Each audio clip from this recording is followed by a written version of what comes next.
Assalamualaikum warahmatullahi wabarakatuh. Perkenalkan, nama saya Tirsa Andina Muyutirani. Pada kesempatan kali ini saya ingin menjelaskan sedikit materi mata kuliah Cyber Public Relation, khususnya materi ke-13, yaitu peluang profesi Public Relation.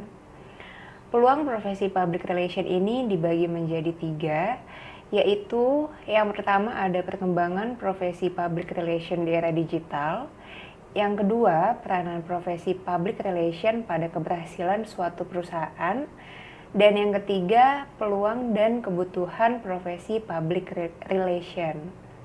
Masuk ke materi yang pertama, yaitu perkembangan profesi Public Relation di era digital.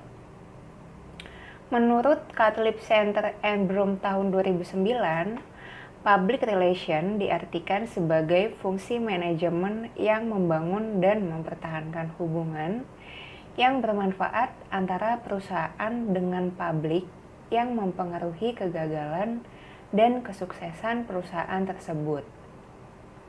Public Relation atau biasa juga disebut hubungan masyarakat merupakan profesi yang kini sudah mulai dikenal dan diminati oleh masyarakat luas.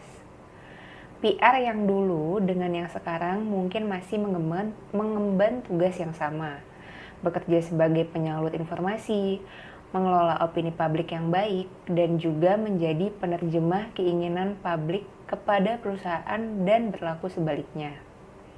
Namun, ada perbedaan signifikan yang membedakan kegiatan PR yang dulu dengan yang sekarang. Setiap profesi tentunya mengalami perubahan dan menyesuaikan dengan perkembangan zaman. Sebelum internet berkembang pesat, praktisi public relation sangat bergantung pada media koran, radio, dan juga televisi. Namun, sejak kehadiran teknologi internet, pekerjaan PR pun bertransformasi menjadi PR digital. Seiring dengan berkembangnya teknologi komunikasi, berita, dan informasi, kini dapat disebar dalam hitungan detik melalui internet. Selain membawa dampak positif, tentunya internet juga memiliki dampak negatif, khususnya dalam konteks peran PR. Melalui internet, berita miring dapat tersebar sama cepatnya dengan berita dan informasi yang sesungguhnya. Disinilah PR berperan besar dalam menangkis pemberitaan miring terkait perusahaan di mana praktisi PR tersebut bekerja yang sekiranya dapat berdampak buruk bagi citra perusahaan. Di era digital ini, kecepatan dalam bekerja merupakan hal nomor satu yang harus dimiliki oleh seorang praktisi PR. Lanjut ke materi yang kedua, yaitu peranan profesi Public Relation pada keberhasilan suatu perusahaan. Yaitu dibagi menjadi 3, yang pertama ada humas korporat. Di banyak perusahaan, pada umumnya manajer komunikasi bertanggung jawab dalam menjalin komunikasi dengan media dan memiliki peran utama dalam mengembangkan komunikasi dengan para karyawannya. Kegiatan hubungan masyarakat seperti pengelolaan acara-acara perusahaan, konferensi pers, peluncuran produk baru, temu karyawan, dan juga biasa dikelola oleh seorang Chief Communication Officer atau CCO. Yang kedua ada humas agensi. Selain departemen internal, kebanyakan organisasi baik dari perusahaan kecil hingga perusahaan global bekerja dalam kemitraan dengan agensi humas dalam rangka mengembangkan dan menerapkan program komunikasi. Dunia agensi ini menawarkan kesempatan berbagai jenis tugas dengan berbagai macam klien. Jalur karir melalui agensi dapat memberi peluang di berbagai bidang, termasuk hubungan media, manajemen isu, manajemen krisis, pengembangan merek, perencanaan program, dan juga reputasi perusahaan. Nah, agensi yang dimaksud di sini ialah bagian humas yang in-house atau di tempat. Pada masa kini, telah banyak dijumpai bagian humas yang berfungsi layaknya agensi dari luar di mana para anggotanya ditugaskan untuk klien yang merupakan divisi lain di suatu perusahaan. Ketika klien mampu membangun hubungan yang baik dengan konsultan humasnya, perusahaan akan meraih keuntungan atas kontrak pelayanan yang telah disepakati bersama agensinya. Konsultan humas bertindak layaknya sebuah antena yang mengatur suasana hati dan mengubah opini publik, memberitahukan tentang penurunan kebijakan proyek, serta memberikan pengamatan yang tajam kepada klien dan juga anggotanya. Maka, ketika hubungan yang terjalin buruk, akan berpengaruh juga pula terhadap kinerja perusahaan. Nah, hubungan yang baik antara klien dengan agensi sangatlah penting. Oleh karena itu, penting pula bagi pelaksana humas untuk mengetahui semua sisi luar dan juga dalam perusahaan yang merupakan kliennya. Hubungan yang buruk hanya akan menutup aliran kreativitas. Dan yang terakhir itu ada humas pemerintahan dan urusan publik.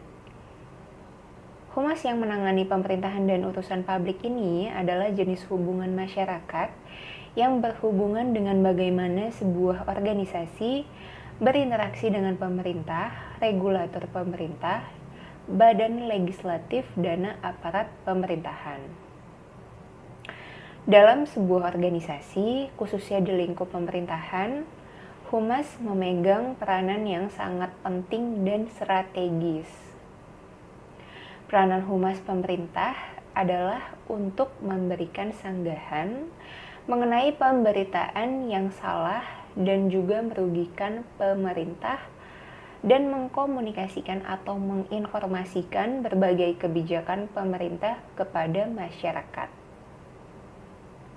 Hal ini itu bertujuan untuk membentuk citra positif pemerintah daerah tersebut di mata publiknya.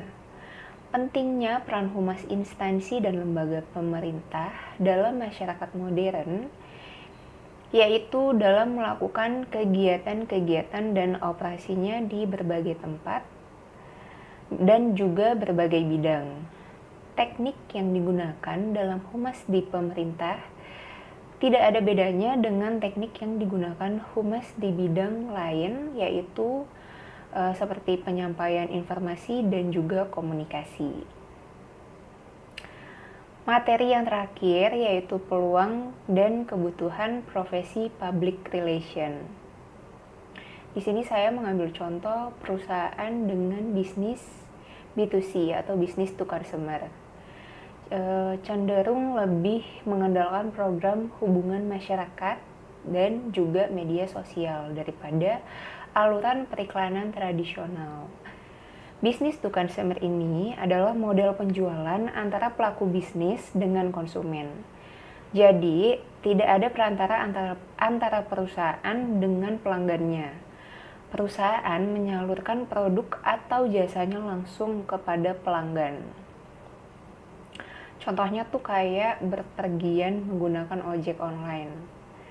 Seiring berkembangnya internet, B2C tidak sekedar bekerja secara tradisional. B2C juga berlaku pada sales produk secara online. Perusahaan bisa membuat online shop untuk menjangkau pelanggannya langsung secara online. Contohnya tuh kayak kita berjualan di e-commerce. E-commerce yang bisa digunakan itu seperti Shopee dan juga Tokopedia. E-commerce tersebut memberikan kesempatan bagi pelaku bisnis kecil dan menengah untuk turut menerapkan model penjualan bisnis to consumer. Nah, itu dia materi yang bisa saya jelaskan. Kurang lebihnya mohon maaf. Wassalamualaikum warahmatullahi wabarakatuh.